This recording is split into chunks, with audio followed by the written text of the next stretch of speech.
Anne of Green Gables by Lucy Maud Montgomery. Read by Eric Chung.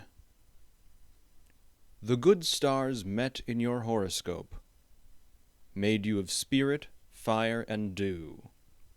Robert Browning, from the poem Evelyn Hope. Chapter 1. Mrs. Rachel Lynde is surprised. Mrs. Rachel Lynde lived just where the Avonlea main road dipped into the little hollow, fringed with alders and ladies' eardrops and traversed by a brook that had its source away back in the woods of the old Cuthbert place.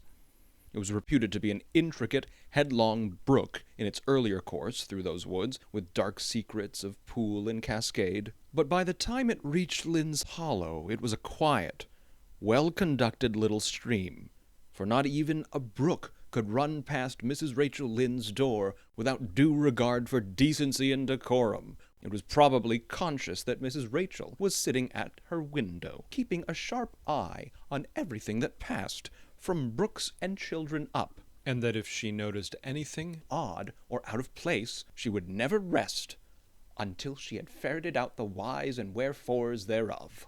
There are plenty of people in Avonlea and out of it who can attend closely to their neighbor's business by dint of neglecting their own.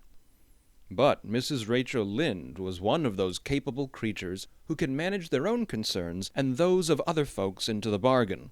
She was a notable housewife. Her work was always done, and well done. She ran the sewing circle, helped run the Sunday school, and was the strongest prop of the Church Aid Society and Foreign Missions Auxiliary.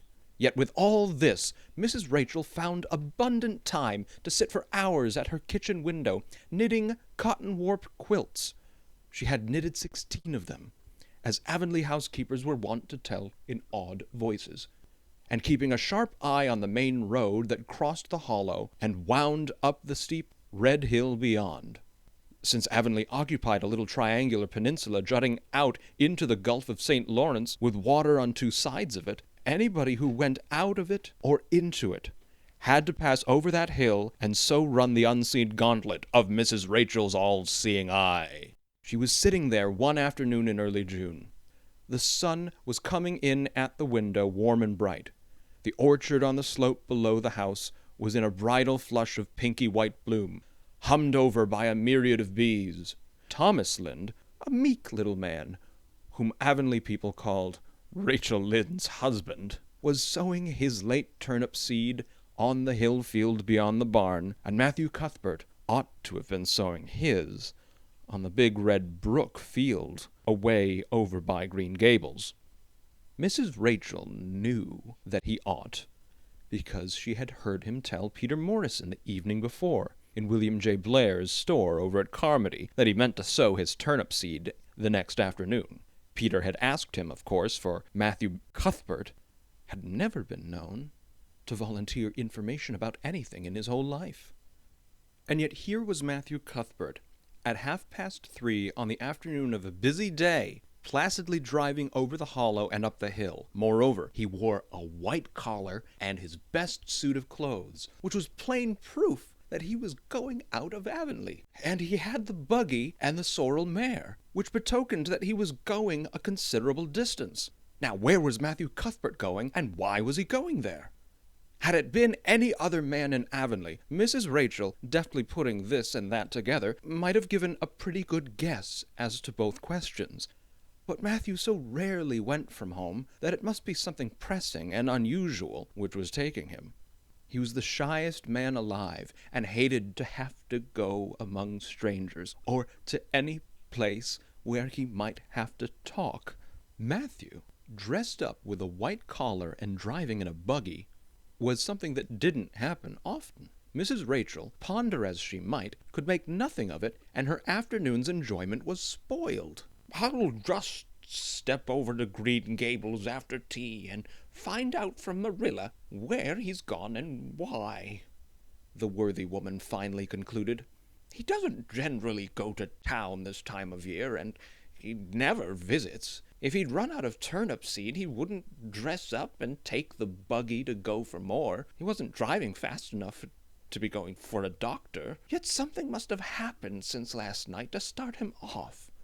I'm clean puzzled, that's what, and I won't know a minute's peace of mind or conscience until I know what has taken Matthew Cuthbert out of Avonlea today." Accordingly, after tea, Mrs. Rachel set out. She had not far to go. The big, rambling, orchard-embowered house where the Cuthberts lived was a scant quarter of a mile up the road from Lynde's Hollow. To be sure, the long lane made it a good deal further. Matthew Cuthbert's father, as shy and silent as his son after him, had got as far away as he possibly could from his fellow men without actually retreating into the woods when he founded his homestead. Green Gables was built at the furthest edge of his cleared land, and there it was to this day, barely visible from the main road along which all the other Avonlea houses were so sociably situated. Mrs. Rachel Lynde did not call living in such a place living at all. "It's just staying, that's what," she said, as she stepped along the deep-rutted grassy lane bordered with wild rose bushes.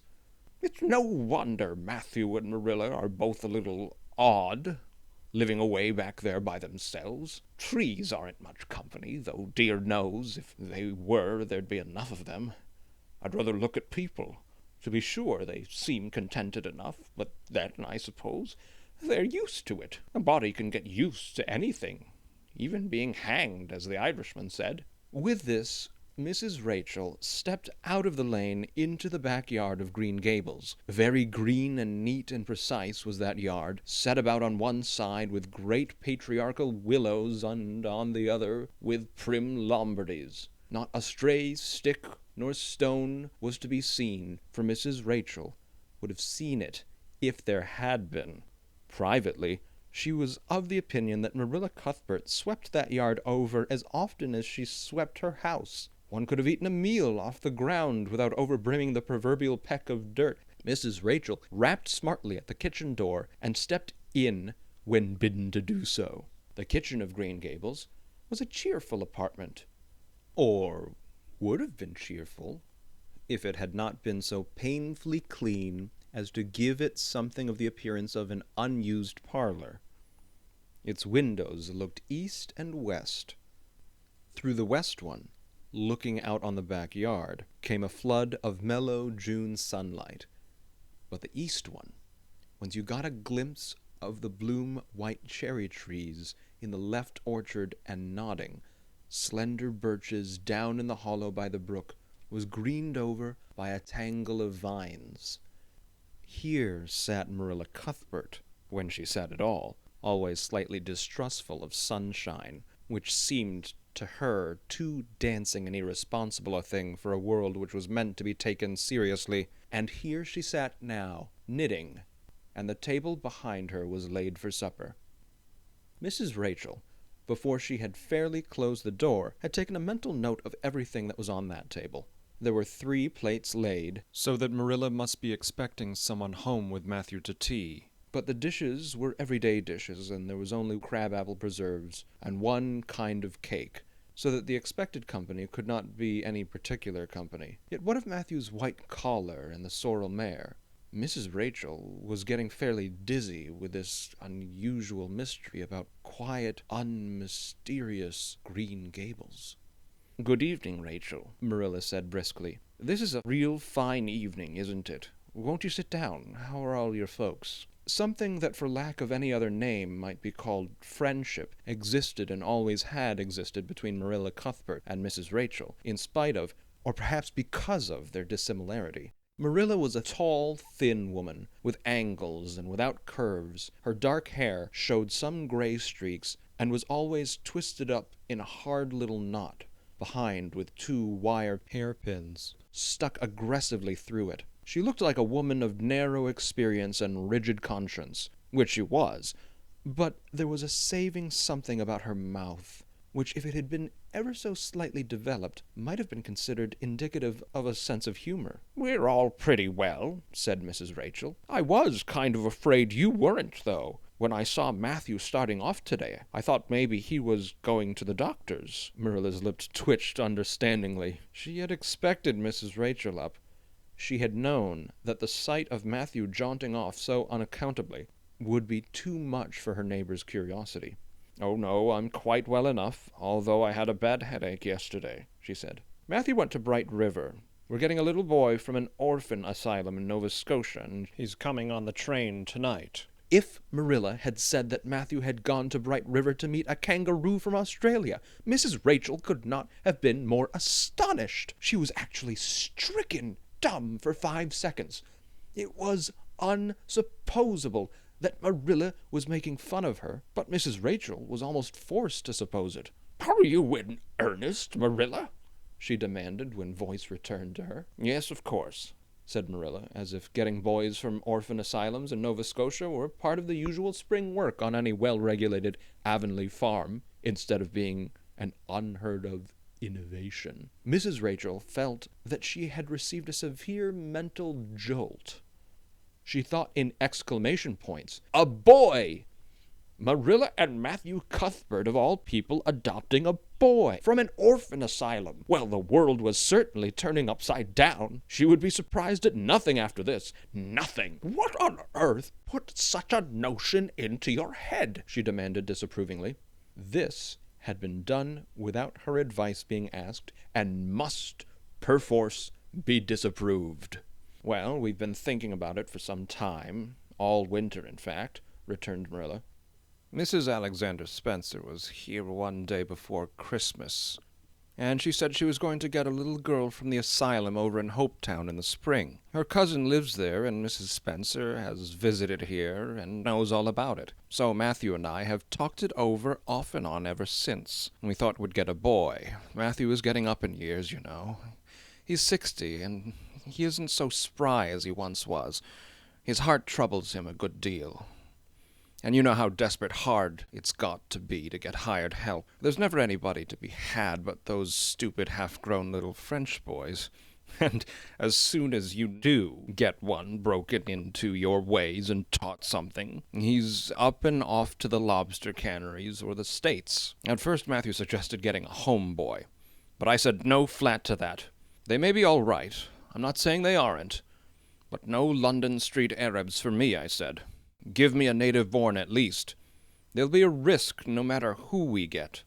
But I'll feel easier in my mind and sleep somewhat sounder at nights if we get a born Canadian. So in the end we decided to ask Mrs. Spencer to pick us out one when she went over to get her little girl. We heard last week she was going, so we sent her word by Richard Spencer's folks at Carmody to bring us a smart, likely boy of about 10 or 11. We decided that would be the best age, old enough for some use in doing chores right off, and young enough to be trained up proper. We mean to give him a good home and schooling. We had a telegram from Mrs. Alexander Spencer today. The mailman brought it from the station, saying they were coming on the 5:30 train tonight. So Matthew went to Bright River to meet him. Mrs. Spencer will drop him off there.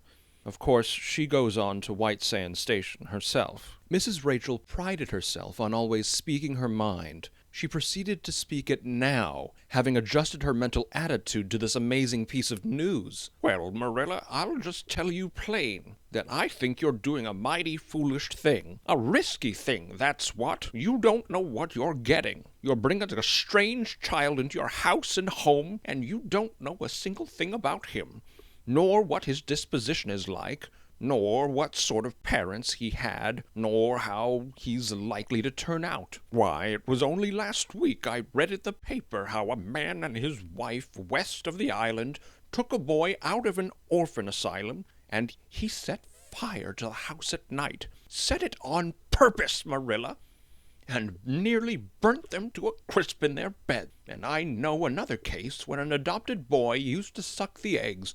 They couldn't break him of it. If you had asked my advice in the matter, which you didn't do, Marilla, I'd have said, for mercy's sake, not to think of such a thing, that's what." This Job's comforting seemed neither to offend nor to alarm Marilla. She knitted steadily on. "I don't deny there's something in what you say, Rachel. I've had some qualms myself, but Matthew was so terrible set on it. I could see that, so I gave in. It's so seldom Matthew sets his mind on anything that when he does, I always feel it's my duty to give in. And as for the risk, there's risks in pretty near everything a body does in this world. There's risks in people's having children of their own, if it comes to that. they don't always turn out well. And then Nova Scotia is right close to the island. It isn't as if we're getting him from England or the States. He can't be much different from ourselves." "Well, I hope it will turn out all right," said Mrs. Rachel, in a tone that plainly indicated her painful doubts. "Only don't say I didn't warn you. If he burns Green Gables down or puts strychnine in the well. I heard of a case over in New Brunswick where an orphan asylum child did that and the whole family died in fearful agonies. Only it was a girl in that instance." "Well, we're not getting a girl," said Marilla, as if poisoning wells were a purely feminine accomplishment and not to be dreaded in the case of a boy. "I'd never dream of taking a girl to bring up. I wonder at Mrs. Alexander for doing it. But there, she wouldn't shrink from adopting a whole orphan asylum if it took into her head." Mrs. Rachel would have liked to stay until Matthew came home with his imported orphan, but reflecting that it would be a good 2 hours at least before his arrival, she concluded to go up the road to Robert Bell's and tell the news. It would certainly make a sensation second to none, and Mrs. Rachel dearly loved to make a sensation. So she took herself away, somewhat to Marilla's relief, for the latter felt her doubts and fears reviving under the influence of Mrs. Rachel's pessimism.